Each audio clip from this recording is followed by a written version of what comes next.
লূত আলাইহিস সালামের জাতিকে উল্টাইবার জন্য যখন আল্লাহ ফেরেশতাকে বলছে, ফেরেশতা জিজ্ঞাসা আল্লাহ কোন টাইমটা উল্টাইতাম, 9:30টায় না 10টায় না 12টায়? আল্লাহর কসম, কোরআনে আল্লাহ বলছে ইন্না মাওইদাহুমুস সুবহ, তাদের উল্টাইবার সময় ফজরের ওয়াক্ত। সুবহ আলাইসা সুবহু বিকরিব, আরে ফেরেশতা যাও না, ভোর তো হয়েই গেল, জলদি যাও, দাও উল্টানি দাও, পুরা জাতি শেষ করে দাও, পুরা জাতি শেষ করে দাও। সুখ মিলবে না, সুখ মিলবে না। দুঃখের কাহিনী তোমরা জানো না, আমরা জানি।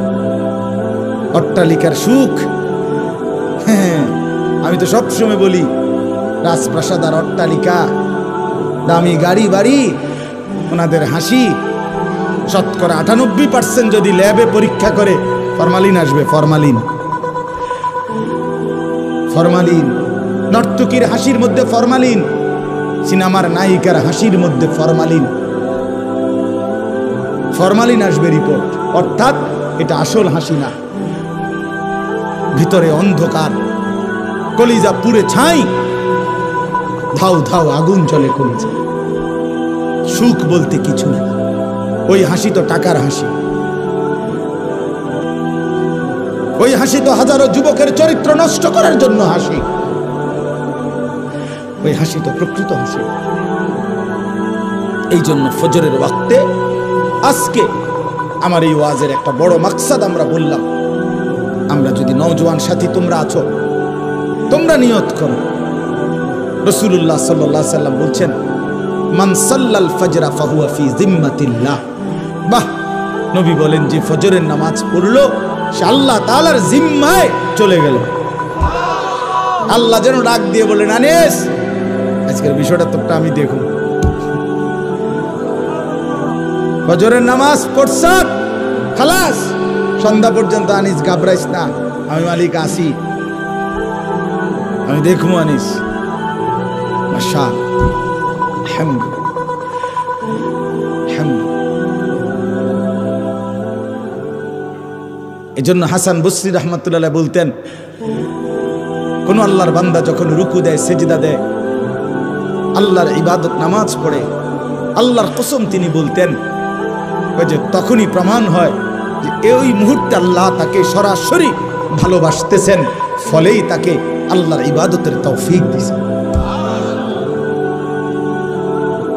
মালিক তারে ভালোবাসে বলে সেজদার সুযোগ দিছে, কারণ সেজদা মালিক জানতেন কাউরি দিয়া দেন, বাত মালিক সবাইরে খাওয়া, খানা আল্লাহ তাআলা কুত্তারেও খাওয়ায়, তো সেজদা সবাইরে দিয়া দেয়। বুঝছো ছেলেরা? বাত্তরকারী কোনো আশ্চর্য কিছু না, এ তো জানোয়ারও খায়, ঘুম তো জানোয়ারও যায়, পেশাব পায়খানা তো জানোয়ারেরও পূরণ হয়, যৌন চাহিদা, লজ্জাস্থানের চাহিদা, এটাও তো জানোয়ারের পূরণ। নাহলে গরু ছাগলের বাচ্চা হয় কেমন, কুকুর বিড়ালের ছাওয়া হয় কেমন? কথা বোঝেন নাই? এটা জীবনের কোনো সার্থকতার কিছু নেই। জীবনের বিশেষত্ব আল্লাহকে সেজদা করা।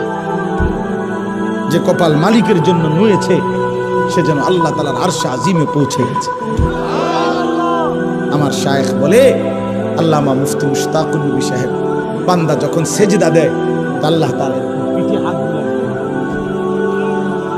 হাত বুলায়, আল্লাহ যেন বলে জহির আসছো না, আমার সেজদা দিন, ইরফা রাসা, মাথা উঠাও, বসো বসো, আমি তোমার কাছে, তুমি আমার কাছে, বলো আর কিছু কইবানি। বান্দা বলে আত্তাহিয়াতু লিল্লাহি ওয়াস সালাওয়াতু ওয়াত তাইয়্যিবাত, আল্লাহ বলে আমার প্রশংসা করলাম, খুশি হইলাম, আর কিছু? আল্লাহুম্মা সাল্লি আলা মুহাম্মদ ওয়া আলা আলি মুহাম্মদ, আল্লাহ বলে আমার বন্ধুর দুরূদ পড়লা, এত আমি খুশি হলাম, আর কিছু? এবার বান্দা বলে আল্লাহুম্মা ইন্নী যালামতু নাফসি যুলমান কাসীরা, এই মাওলা আমি বড় নাফরমান পাপী, আমি জানি আপনি ছাড়া আমার মাফ করার আর কেউ নাই, এজন্য সেজদা দিয়ে আপনার একদম কাছে আসলাম, এবার আমি আমার গুনার মাফ চাই। আল্লাহ বলে বান্দা এত কাছে আই না, ফিরায় দেই কেমনে?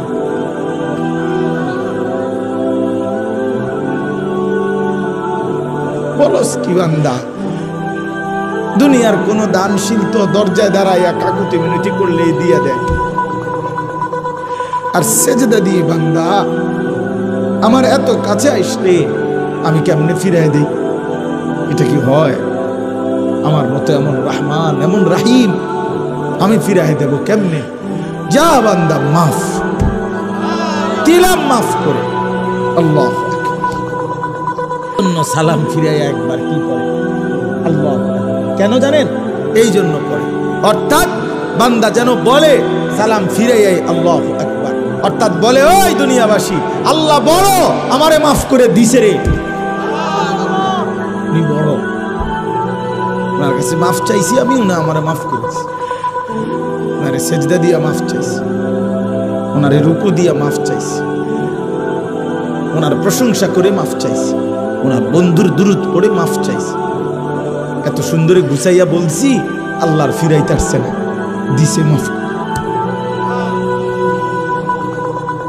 এই জন্য চলেন ইনশাআল্লাহ নিয়ত করি আমরা নামাজ পড়বো, ইনশাআল্লাহ নামাজ পড়ব, নামাজ পড়ব। প্রিয় ভাই এবার তরজমা দেখেন, কাল্লা ইদা দুক্কাতিল আরদু দাক্কান দাক্কা। আল্লাহ তাআলা বলে বান্দা শোনো, যত লাফালাফি করো দুনিয়া নিয়া, এই সহজ কথা মনে রেখো, একদিন তুমিও থাকবা না, একদিন দুনিয়াও থাকবে।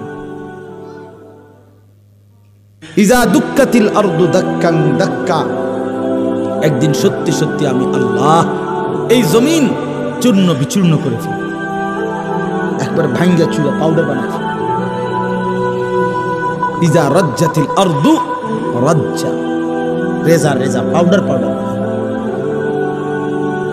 ভাঙ্গা চুরা চূর্ণ বিচূর্ণ করে ফেলব। তার মানে পৃথিবী একদিন থাকবে না, হাসরের মাঠ কায়েম হবে, বিচারের একটা ময়দান হবে। আল্লাহ কোরআনে বলছে ইয়াউমা ইয়াকুমুন নাসু লিরাব্বিল আলামিন, সেই হাসরের মাঠে সমস্ত মানুষ দাঁড়িয়ে থাকবে, দাঁড়িয়ে থাকবে। আর এই অবস্থায়, এই দাঁড়ানো অবস্থায় ওয়াজা রাব্বুকা, মহান আল্লাহ পাক হাসরের মাঠে কামা ইয়ালিকু বিশানিহি, তার শান অনুপাতে উপস্থিত হবে। ওয়াল মালাকু সাফফান সাফফা, কোটি কোটি ফেরেশতা সারিবদ্ধভাবে চারপাশে দাঁড়ানো থাকবে। এবার এটা মানে একটা চিত্র তুলে ধরছে আল্লাহ হাসরের ময়দানের, যে বান্দা মানুষগুলো সব দাঁড়ানো, মহান আল্লাহ পাক হাজির হলেন, ফেরেশতারা সারিবদ্ধভাবে দাঁড়িয়ে আছে, কারো কোনো শব্দ নাই, সব চুপ। এই অবস্থায় এই প্রথম হাসরের ময়দানে সবাই চুপ থাকবে, এটাই তাফসীরে আছে। প্রথম কেউ কোনো শব্দ করবে না। ওয়াজিআ ইয়াউমাইদিন বিজাহান্নাম, এরপরে আল্লাহ পাক বলতেছেন আমার ফেরেশতারা আগুনের শিকলের মধ্যে বাইধা, ৭০,০০০ আগুনের শিকলে বাইধা কোটি কোটি ফেরেশতা জাহান্নামটাকে টেনে হাসরের ময়দানে হাজির করে। ওয়াজিআ ইয়াউমাইদিন বিজাহান্নাম, দেখেন এখানে কোনো ব্যাখ্যার দরকার নাই, কিচ্ছুর দরকার নেই, আপনি এই বাংলা শুনলেই সারবে, কোনো ব্যাখ্যার কিছু নেই, স্বাভাবিক তরজমাই যথেষ্ট। জাহান্নামকে ফেরেশতারা টেনে আনবে। হাদিসের মধ্যে আছে নবীজি সাল্লাল্লাহু আলাইহি সাল্লাম বলেন, এই আর অল্প একটু মনোযোগ দেন, এই জাহান্নামকে যখন আনবে কোটি কোটি মানুষ, ওই যে এখানে সাউন্ড বক্স এটা দেখা যায়নি, কথা বলেন না কেন, এই মনে করেন এরকম আনছে। আনার পরে নবীজি বলেন জাহান্নামের ভিতর থেকে আগুনের একটা তীব্র গর্জন, সাগরের ঢেউ। আর সাগরের ঢেউ কি তার ডিস্ট্রিক্টটা ফুটলেই তো, চাক্কা ফুটলেই তো যান শেষ। যে ডিস্ট্রিক্ট ট্রাক যেটি, এগুলো চাক্কা একটু বড় না, এগুলো যখন রাস্তা ব্রাস্ট করে ফুটে খুব আওয়াজ হয় না, খুব আওয়াজ। জাহান্নাম একটা বিকট আওয়াজ করবে, আগুনের তীব্র গর্জন। আল্লাহর নবী সাল্লাল্লাহু আলাইহি সাল্লাম বলেন পুরা হাসরবাসী যারা এতক্ষণ চুপ ছিল, এই জাহান্নামের চিৎকার শুনে পুরা হাসরের ময়দান একসাথে চিৎকার দিয়া উঠবে। এই প্রথম জবান দিয়া কথা বলবে ইয়া রব্বি নফসি নফসি, এই প্রথম আয় মাওলা আমারে বাঁচা, এই জাহান্নাম থেকে বাঁচা। হায় মাওলা, এটা কি দেখ, এটা কি? এজন্য আমি অনেক সময় বলি, বাবা আপনাদের অনেক মানুষ আছে পণ্ডিত, ও হুজুররা যত কয় অত না, বাটফার যত কয় অত না। হ্যাঁ, হুজুররা যত কয় অত না, কইতে লাগলে কদ্দুর বাড়াইও কয়ও, যত কয় অত না। আমিও বলি কথা এটাই ঠিক, হুজুররা যত কয় অত না, বাস্তবিকে এটাই ঠিক। অর্থ হইল হুজুররা জান্নাতের বর্ণনা জাহান্নামের বর্ণনা, আল্লাহর কসম যা বলে জান্নাত এবং জাহান্নাম তার চাইতে কোটি কোটি কোটি গুণ বেশি বেশি। জান্নাতের নিয়ামতও কোটি গুণ বেশি, জাহান্নামের আযাবও কোটি গুণ বেশি। না জান্নাত পুরা বুঝাইবার ক্ষমতা আমাদের আছে, না জাহান্নাম পুরা বুঝাইবার ক্ষমতা আমাদের আছে, নাই। এই জন্য বললাম।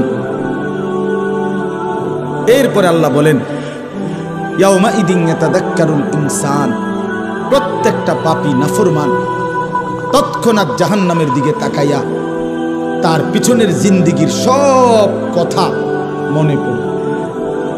মনে পড়বে। এই গুনার জীবন, চুরি ডাকাতি জিনা ব্যভিচার মদ জুয়া সুদ ঘুষ নাচ গান বেহায়াপনা বেপরদিগি হারাম, এগুলো মনে পড়বে। প্রিয় ভাই, তোমারও মনে পড়বে, আমারও মনে পড়বে, সবার মনে পড়বে।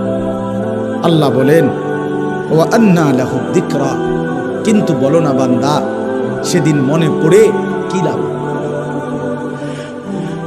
মনে তো পড়বে বুঝলাম, তো লাভ কি হবে? বুঝে তো আসবে, তো লাভ কি হবে? লাতারাবুন্নাল জাহিম, দুই চোখে জাহান্নাম দেখবা বান্দা, সব মনে পড়বে, বুঝে আসবে, ফায়দা কি হবে? বলো ভাই, কোনো লাভ হবে? ইয়াকুলু ইয়া লাইতানি কদ্দামতু লিহায়াতি। একটা সুন্দর কথা শুনেন, কোরআন শরীফে আল্লাহ বলছে হায়াত জীবন মূলত আখিরাত, ওয়া ইন্নাদ দারাল আখিরাতা লাহিয়াল হায়াওয়ান। যেন আল্লাহ বলছে আখিরাতই হচ্ছে মূলত জীবন, হায়াত। এখন এটা মূলত হায়াতে না, কারণ এটা যেহেতু প্রতি সেকেন্ডেই গর্দানের কাছে মৃত্যু আমারে তাড়া করে, তো আমার হায়াত কি আর? কথা বোঝেন না? আমি তো জানি না কমপক্ষে 10 সেকেন্ডের কোনো নিরাপত্তা নাই, 10 ঘন্টার কোনো কি নাই, নিরাপত্তা নাই, নিশ্চয়তা নাই, তো এটা কি এর হায়াত?